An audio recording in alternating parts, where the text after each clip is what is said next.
CP muestra toda la victimización de todo tipo que sufrieron una niña que era víctima de violencia sexual por su padre y su mamá, que al final se tuvieron que ir del país sin que pudieran tener justicia, con el sistema acusatorio súper moderno, topísimo, y no, nada, ¿sí? Guzmán Albarracín es un caso también muy terrible, donde ya se acusa, ahí ya se había pasado la página, bueno, en BRP también, la idea de agente estatal ya empezó a tener la obligación estatal no vino derivada de la idea de agente estatal, que es un caso de una chica que sufría acoso y abuso en la escuela y finalmente termina con su vida. Entonces ahí también se ve muy clara la obligación positiva del Estado. Y el más reciente es un caso también de violencia sexual, esta vez contra Bolivia, donde no se investigaron los hechos y demás de un caso de violencia sexual intrafamiliar. Pero estos son todos los casos de víctimas. No hay casos de niñas infractoras, ¿sí? Pero ahí voy. La explicación es el control social, es esta devolución que le dice Andrea hace un rato, ¿sí? Las mujeres todavía, mayoritariamente, somos socializadas por los mecanismos informales o domésticos de control social, y fíjense que la aparición de mujeres, no niñas, mujeres en la justicia penal en las últimas 2 décadas y en todo el mundo tiene que ver con el crimen organizado asociado a la producción y tráfico de drogas, que en general es en sociedad, salvo algún caso muy aislado, como parte de una trama familiar en la que la mujer está en un circuito, está como de alguna manera también contribuyendo a la reproducción del orden doméstico, ¿sí? Por eso se habla, vieron que la producción es una cocina. ¿Qué nombre más doméstico? No es una fábrica, es cocina, ¿sí?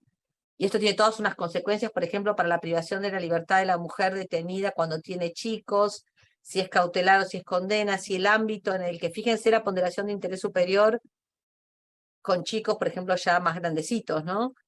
Si tienen debería el magistrado o la magistrada autorizar una prisión domiciliaria, porque ya cuando hay condena,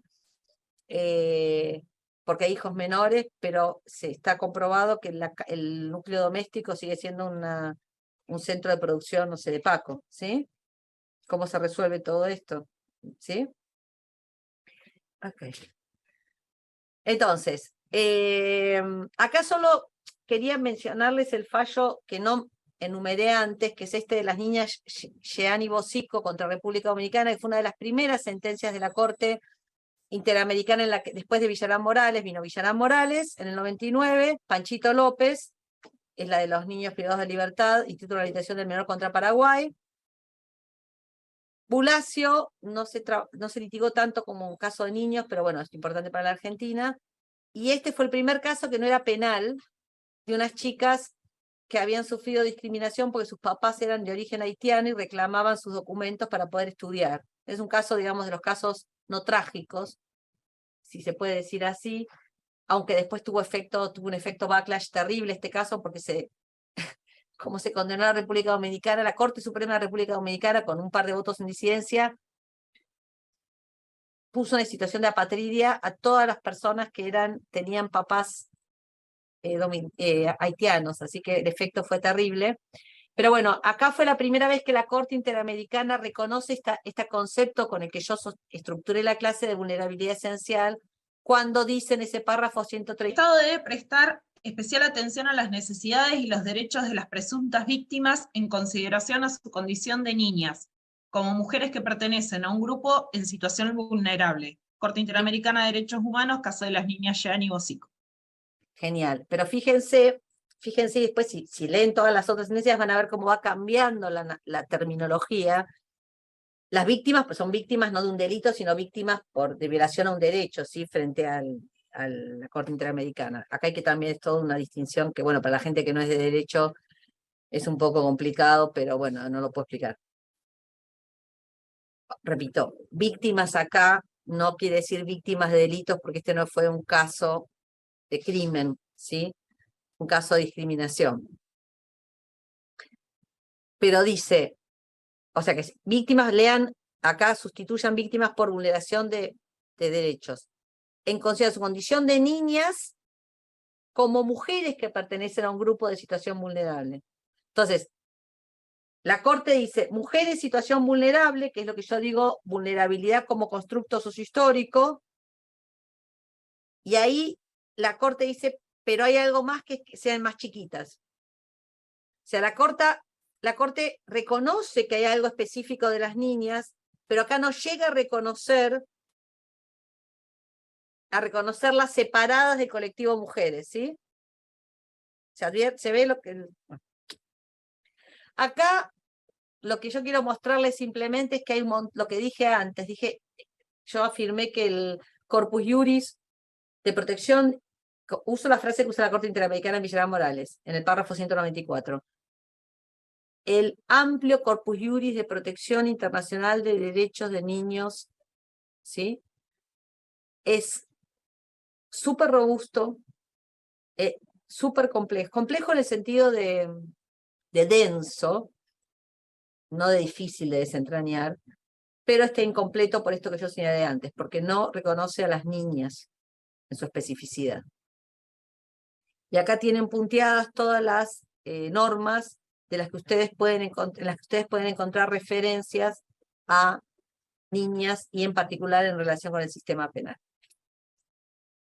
Entonces, nosotros tenemos al sujeto del que estamos hablando, que es la persona menor de edad, género femenino, niña, que es sujeto de derecho y que tiene reconocidos por la edad, cotovedado, derechos de protección especial, ¿sí? Y de ahí se deriva todo lo que la Corte Interamericana ha dicho y todos los dos tribunales, Corte Suprema, etc. ISN, si ustedes analizan en detalle los fallos, van a ver que para la Corte Interamericana medio que es lo mismo, interés superior del niño, medidas especiales de protección y derechos económicos, sociales y culturales y ambientales. Entonces, ¿cómo puede ser lo mismo? Y por este motivo de que digo que esta teoría todavía no es muy robusta. De hecho, el propio Comité de Derechos del Niño, cuando intentó definir interés superior del niño, no lo pudo hacer muy bien, ¿sí? Porque ahí Victoria coincide. Dice que al mismo tiempo es una regla hermenéutica, o un derecho, o una regla procesal, o sea, principio, regla, todo mezclado, bueno. Esto porque, bueno, miren, si tenemos tantos autores que teorizan y han teorizado desde Kelsen y antes sobre las teorías de los derechos, bueno, y niño es un sujeto, niña muy nuevo, lógicamente la teoría tiene que trabajar un poco más, esforzarse un poco más. Pero en definitiva, a los fines de esta clase, yo puedo afirmar que para la Corte Interamericana hay casi una identidad entre interés superior del niño, medida especial de protección derivada del artículo 19 y derechos económicos, sociales y culturales. La Corte no distingue bien en los casos que tienen que ver con los que mencioné y aún los que incluyen a varones. Por otro lado, y como Andrea planteó en su intervención, hay toda una cantidad de derechos que son los derechos vinculados más con la autonomía y la libertad. Piensen en el primer feminismo, piensen en Olympe de Gouges o piensen en, qué sé yo, en Virginia Woolf o piensen en las primeras feministas, digamos, liberales, ¿sí? Mary Wollstonecraft, no me acuerdo el nombre, o cualquiera de ellas, donde la apelación era a una igualdad, enfatizando la autonomía y la libertad, que después el segundo feminismo, y ni que hablar de después, cuando ya nos quedamos sin mujeres, digamos, que sería el momento actual, que es todo el debate que ahora tiene CEDAW, porque la discusión post-Butler pone en cuestión la propia existencia de un tratado que reconoce derechos de las mujeres, ¿sí? Si todos los sujetos se disuelven, ¿sobre cuál va a ser el contenido de la política? ¿Sí? pero bueno, esto es un poco más complicado. O sea, el deconstructivismo tiene un montón de problemas que ahora no puedo desarrollar. Pero se ve lo que yo quiero, lo que quiero plantear acá. Es de alguna manera la pirámide invertida que hablé en la nota del pie hace un ratito, pero puesta como en la colisión, en la tensión normativa, ¿sí? Que no es antinómica, o sea, simplemente hay una tensión normativa, son derechos que tensionan. Piensa en el caso de una chica que diga, que plantee que quiere ejercer, grabar pornografía porque como la economía está medio complicada y quiere tener hacerse unos manguitos. Por favor, esta parte del video que es un ejemplo que quede claro, si no lo edítenlo, pero les estoy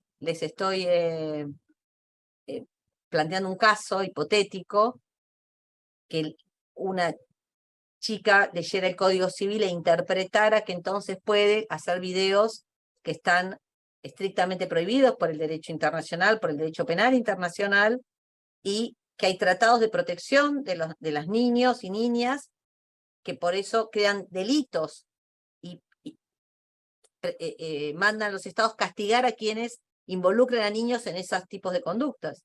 ¿Sí? Si ustedes se ponen del lado derecho de la computadora, entonces niña equiparada a mujer, autonomía, libertad, aún desde el punto de vista de la autonomía progresiva, va a ser una la interpretación que si se ponen del lado izquierdo de la pantalla, ¿se entiende? Para resolver el caso que yo les planteé recién. Entonces, es ahí donde está, donde se ve más clara la tensión que habíamos observado antes con la interesante comentario de Andrea.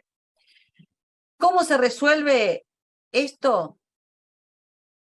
Con todas las teorías del paternalismo justificado. Ahora es más fácil porque yo creo que esta clase antes de la pandemia iba a ser más complicada de explicar, pero después de la pandemia creo que la gente por lo experimentado tiene más, ¿cómo plantearlo? Es un poco más receptiva por la experiencia a lo que plantean todas las teorías paternalistas, ¿sí? Y se corre un poco del lugar de la casi fetichista de la demonización de la palabra paternalismo, ¿sí? Y acá solo una consideración más. Uy, perdón. Esperen. No, posterior. Esto. ¿Ven que acá puse protecciones cruzadas? ¿A qué me refiero? Que un mecanismo que usa el derecho doméstico para poder cumplir con el derecho internacional es utilizar al derecho penal como mecanismo de aseguramiento de esos derechos fundamentales protegidos por los tratados. Entonces, esto es más viejo que está desde la Constitución del año 53, ¿sí? Para proteger la libertad se crea el delito, se queda prohibida la esclavitud. Pero modernamente lo que nosotros observamos es que el derecho internacional de los derechos humanos le manda a los estados tipificar, primero prevenir, pero si fracasa la prevención, tipificar, perseguir, juzgar y castigar a los perpetradores de conductas que son violadoras de los derechos protegidos por los tratados. Para eso se crean tipos penales. Tipos penales que aún en este tipo de delitos contra la libertad sexual tiene una mirada profundamente paternalista. ¿Sí? No me puedo ahora hacer el ejercicio de mostrarles todo, pero reglas paternalistas hay en el derecho del trabajo, en el código. Ok. Y esto, entonces, finalmente, acá voy a poner el foco en las imputadas, porque lo que vimos hasta ahora es víctimas. Entonces, lo que se está viendo es toda una cosa más informativa. Es lo que les dije hace un rato, lo que pasó fue que cambió la sociedad. ¿Se acuerdan lo de qué es representación y lo que cambió la sociedad? Pero las chicas no dejan de ser vulnerables esenciales. Ese es el tema. Entonces lo que pasa es cambia la socialización, cambian los mecanismos de control social, pero al mismo tiempo impacta un derecho internacional de derechos humanos fuertemente paternalista porque se sigue reconociendo la vulnerabilidad esencial, ¿sí? Entonces ahora el escenario nuevo que tenemos son muy poquitas las chicas que están en la justicia juvenil por hechos, por regla, no violentos, centralmente infracciones vinculadas con las drogas o algunos delitos contra la propiedad. Igual hay un pequeño cambio de tendencia. Lo que no hay es, el perfil de las chicas infractoras es prácticamente idéntico, ¿sí? Justamente porque son muy pocos los casos, no es como, digamos, no es que los casos de varones sean muchos, pero está un poquito más extendido. En el caso de las chicas hay mucha identidad en todo el mundo, además. Los delitos, es muy parecido el perfil en todo el mundo. Entonces, lo que observamos es que, no yo, sino los especialistas que trabajan en estos temas, sobre todo desde el punto de vista criminológico, es que las chicas que ingresan como infractoras se caracterizan por tener múltiples vulnerabilidades, respecto de las cuales el Estado no incumplió con sus deberes tanto de protección especial, el de que se trata de niñas, como el que tiene que ver con que sean chicas pertenecientes al colectivo femenino. Y acá hay un problema muy técnico, que no lo puedo desarrollar, que es cómo se redefine el principio rector de la justicia juvenil, que nosotros llamamos principio de especialidad, cuando la infractora además es mujer, es niña. Perdón. Esto no hay nada, si alguien quiere hacer una tesis doctoral sobre esto, la dirigiría encantada, porque no hay nada escrito ni en ningún lugar del mundo. Sería una tesis súper original, porque no hay una tesis doctoral de un profesor español que salió hace Cámara Arroyo, pero no trabaja más desde el punto de vista criminológico, no desde el punto de vista normativo. Así que soy una directora en busca de un tesista por este tema que está súper virgen. Entonces, ¿qué requeriría? Miren, ya les hago el marco teórico de la tesis. Fíjense, necesitamos dos cosas. Por un lado, el trabajo en Derecho y el trabajo en Sociología o Criminológico, para redefinir el principio de especialidad.